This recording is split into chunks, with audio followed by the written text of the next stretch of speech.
Suryakumar Yadav కెప్టెన్సీలో Bharat T20 team వరుస విజయాలతో దూసుకుపోతోంది. Asia cup 2025 tourney title గెలిచిన భారత జట్టు ప్రస్తుతం ఆస్ట్రేలియా టూర్లో 5 మ్యాచ్ల టీ20 సిరీస్ ఆడుతోంది.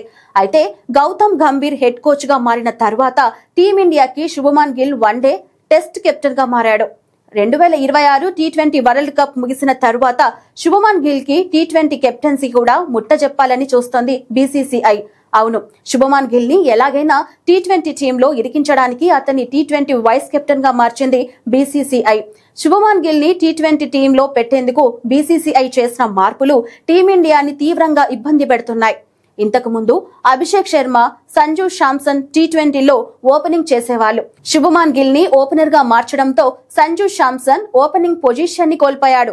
మిడిల్ ఆర్డర్ లో పరుగులు చేయడానికి తెగ కష్టపడుతున్నాడు సంజు శాంసన్. అలాగే శుభమన్ గిల్ టీంలోకి రావడం వల్ల టీ20లో ఫినిషర్ గా ఉన్న రింకు సింగ్ టీంలో ప్లేస్ కోల్పోవలసి వస్తుంది. తాజాగా రెండో టీ20 మ్యాచ్ లో జిడ్డు బ్యాటింగ్ తో అభిమానులను విసిగించాడు గిల్. మొదటి ఓవర్లో 5 బంతులు డాట్ బాల్స్ ఆడిన శుభమన్ గిల్ ఆఖరి బంతికి సింగిల్ తీశాడు. ఓ ఎండ్లో అభిషేక్ శర్మ దూకుడుగా బ్యాటింగ్ చేస్తూ ఉంటే మరో ఎండ్లో శుభమన్ గిల్ 10 బంతుల్లో 5 పరుగులు మాత్రమే చేసి అవుట్ అయ్యాడు. ఈ బ్యాటింగ్ పొజిషన్లు మార్చడంతో తర్వాత వచ్చిన సంజు శాంసన్, సూర్యకుమార్ యాదవ్, తిలక్ వర్మ కూడా వెంటనే అవుట్ అయ్యారు.